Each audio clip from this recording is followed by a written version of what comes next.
Denny Siregar makin gamblang mengatakan bahwa saat ini di istana ada perpecahan yang membuat dua kubu saling menyerang satu sama lain sehingga membuat sang raja yang dulunya dibela karena dianggap tidak pelongo-pelongo sekarang menjadi pelongo-pelongo. Dia saat ini sedang menjadi sosok yang mulai mengancam orang-orangnya yang ingin membela kebenaran namun merasa sulit karena dugaan adanya perintah untuk terus mengikuti suara dari sang raja yang ternyata sangat tidak demokratis. Kejadian ini disebut-sebut sebagai kejadian yang memang sangat genting di istana Konoha tersebut. Sudah mulai terpojok karena hasil survei abal-abal ternyata tidak membuat rakyat menjadi percaya serta-merta.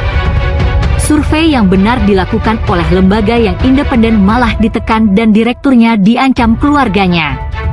Ini adalah sebuah hal yang harus kita lihat bersama-sama secara tajam dan jitu karena memang hal-hal seperti ini tidak masuk berita secara gamblang meskipun para wartawan tahu apa yang terjadi di dalamnya.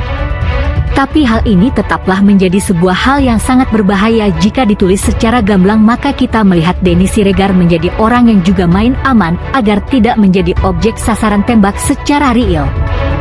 Karena yang dilawan adalah mereka yang memiliki akses atas hukum dan bisa menangani hukum bahkan lewat Mahkamah Konstitusi sekalipun di negara Konoha ini.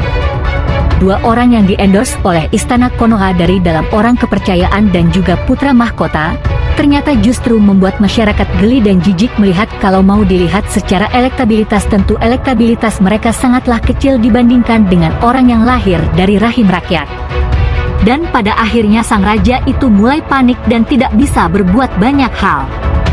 Karena memang rakyat sudah tidak menghendaki mereka dan mereka menggunakan cara curang yang mengkhianati demokrasi yang merupakan esensi dari bangsa ini.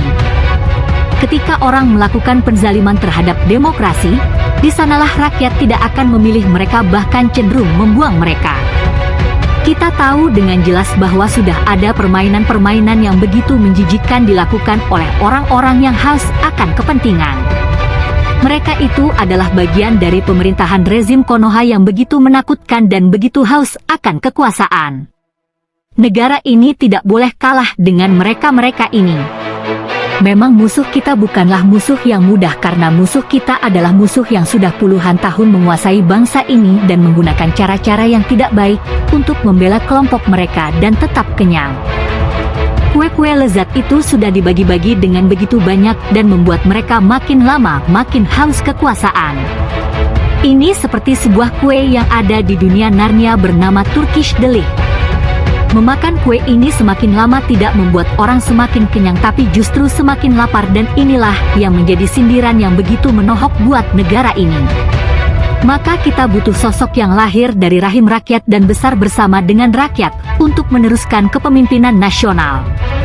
Denny Siregar bisa melihat hal ini dan mendapatkan info ini karena memang ada bocor alus dari Istana Konoha. Yang membocorkan pasti orang-orang yang tidak suka demokrasi diinjak-injak oleh penguasa.